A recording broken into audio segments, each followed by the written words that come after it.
Hello and welcome back, friends. If you're new around here, I'm Big GATAH. If you came looking for the sharpest tennis bets, you're right where you belong.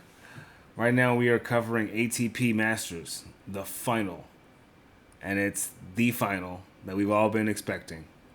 SINCARAZ. Yannick Sinner versus Carlos Alcaraz. So put in the comments what you guys will be playing. Would love to see what you guys are playing for the final. And keep your eyes peeled for the pinned comment and see what I have going on as well. All right.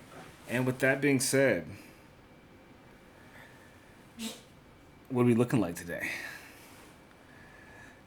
First round back in Winston-Salem. We took Adam Walton, lost in 3 sets. It's okay. It's first round. And it looks like Medvedev is still going against Rinderknecht right now. They're in a tiebreak at 7-7. Hopefully he wins the next 2 points.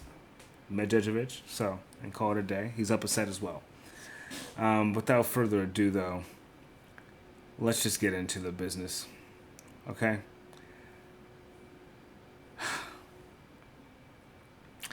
Yannick Sinner and Carlos Alcaraz.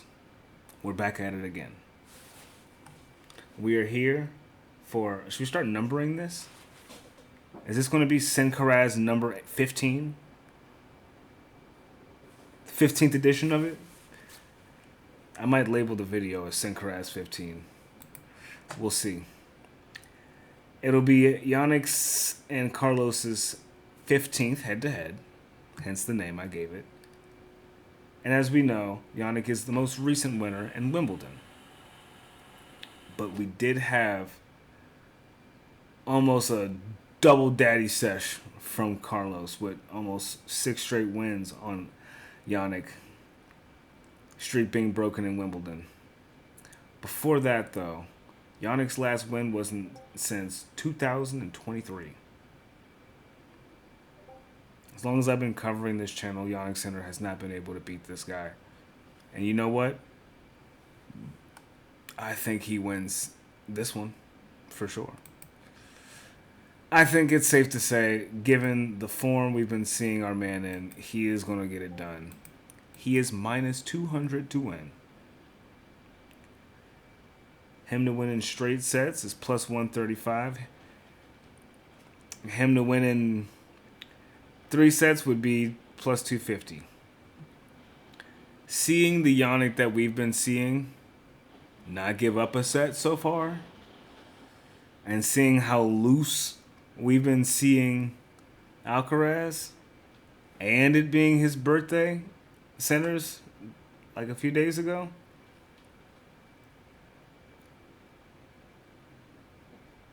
You know Center's gonna win.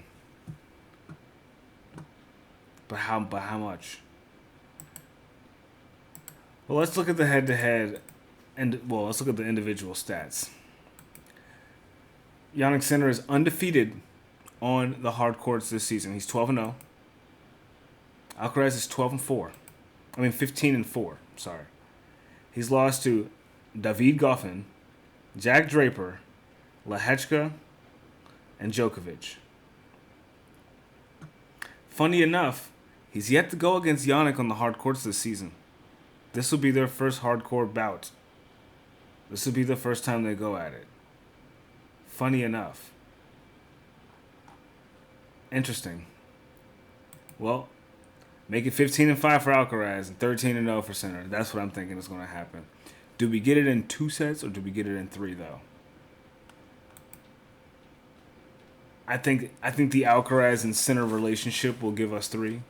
I think the Sinner himself wants to give us 2. So, with that, the best bet to take is the first set and the money line.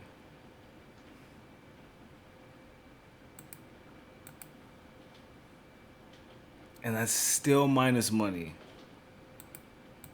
It's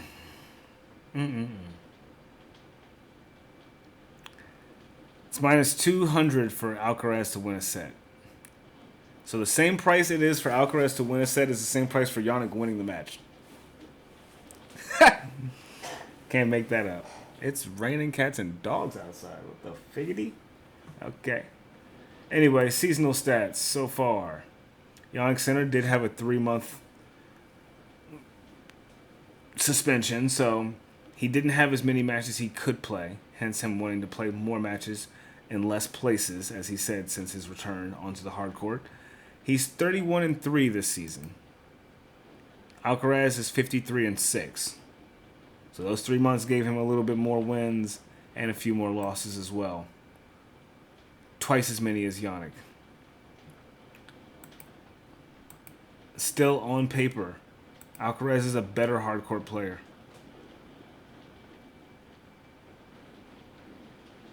He's never had a season where he's had 9 losses on a hard court. He's never had a season where he's had 9 losses on a hard court. Carlos Alcaraz. He's never had a season where he's gone 9 losses on a hard court. That is fucking crazy. Yannick had 10 losses in 2021. Boom, he lost that. God, these guys are ridiculous, man. But Carlos has always been good on the hard courts. Always. We can't count him out. Him being plus 125 might have to be screenshotted and put on my background somewhere, because wow. Wow.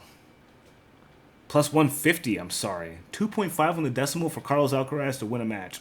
Who would have thought you'd ever see something like this? Jeez. Well,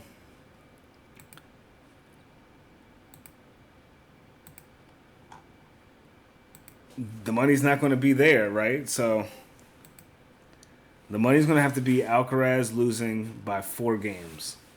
That's plus 110.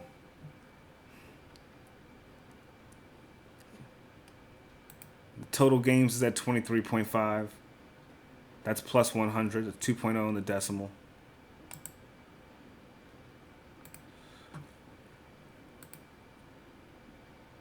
First game spread, Yannick winning by 2 games, minus money. Ridiculous. First set to go over 10.5. Let's look and see. Do they go to tie breaks often on the hard court? Their last hard court match went to 2 tie breaks. 2 tie breaks. The one before that in Indian Wells went 1-6 Sinner, 6-3, 6-3 Alcaraz. That'd be a scary outcome for the boy. But the way he's playing right now, Yannick is playing out of his mind good. And after we've seen who Carlos has had to go through, he's been seemingly playing with his food a bit here. I don't know if we do know that Carlos Alcaraz knows when to turn it on. Let's not even go there. We know he knows how to turn it on when it needs to be turned on. But Yannick's already been cruising at this level. That's my only thing.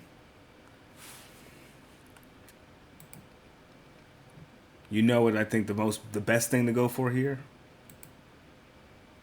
In a match like this, gotta get some aces. And that's what we're gonna look at. Sinner against Atman. Sinner had 6 aces. Against Felix, he only had 2. Funny enough. Wasn't serving that great that day. Against Manarino, I think he had like 10 or 12. Yeah, he had 12.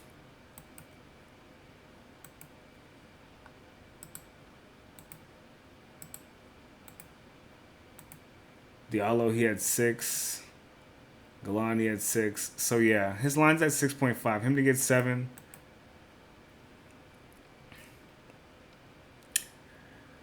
How often does he ace Carlos, though?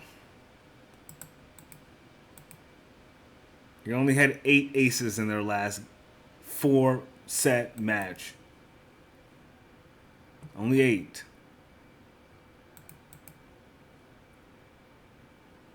But last time they were on the hard courts and that double tiebreak, they both had 6.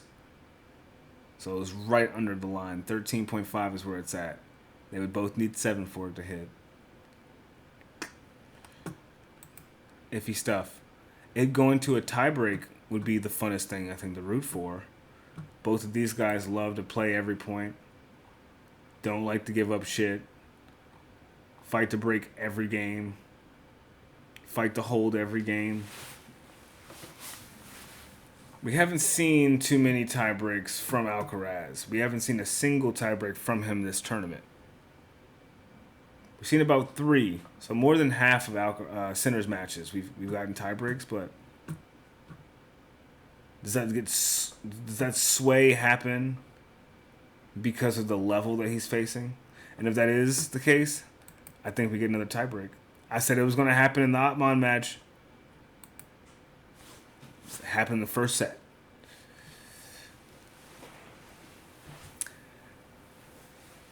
Oh man, the safest thing to do is let's see if I can find it. Let's see if it's even a thing. If they have it, it'll definitely be the only play we go for. But if we can find, if anybody can find anywhere, Jannik Sinner over 13.5. That's where it's at. That is where it's at.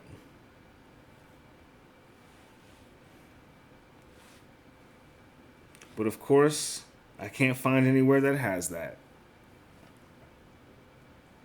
It's minus 140 for Jannik to get 12.5 or over that.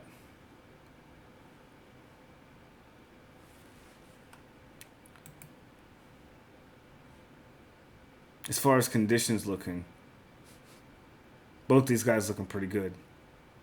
And they'll be playing right at 3 o'clock. It'll be hot. Oh, it's going to be hot out.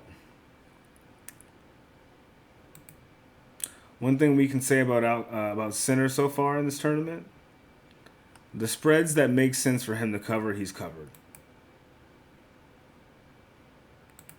So with that being said, the minus 2.5, I think, is actually going to be the move here.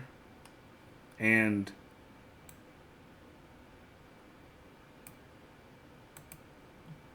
yeah, I think that's the move here. I think that is the move here. And if you wanted to parlay that with something, you could take Iga in the final against Paolini, winning the first set in the money line. That's like minus 275.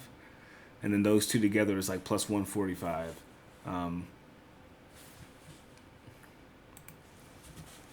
I can look into that match for you guys as well briefly.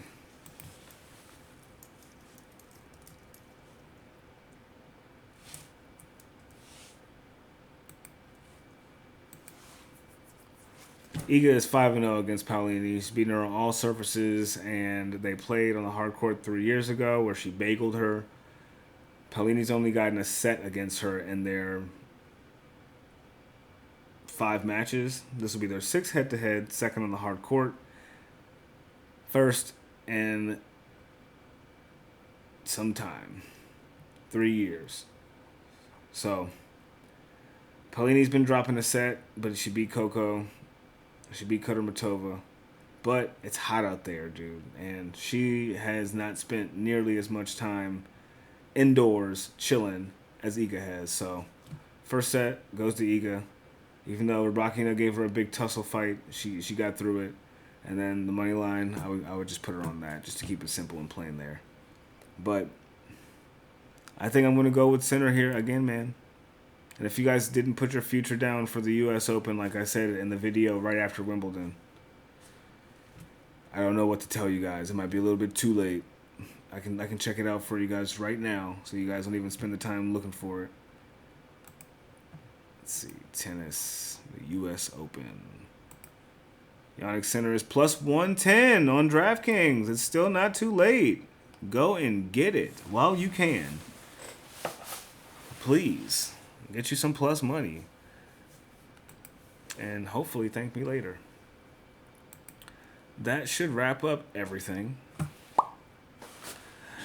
with that being out the way, kind of, what do you guys got going on for tomorrow? I'm really curious to see what people are playing. Are people going for aces, tie breaks, games in the first set, second set, total games in general, the spreads? Let me know. I'm very curious. Also, if you do see the video, if you can hear my voice right now, actively go into the comments and type in where you're from. I want to know where everybody's from in here. We've been getting a lot of followers, a lot of subs, almost at 500. And boy, I thank you guys again for that. Thank you guys for just rocking with me, hopping in the Discord, asking me about plays, having me ask you guys about plays. It's been great. Let's keep it pushing and keep moving on to the top as we are doing. And let's enjoy the Alcaraz match tomorrow. All right? Everybody take care. Peace.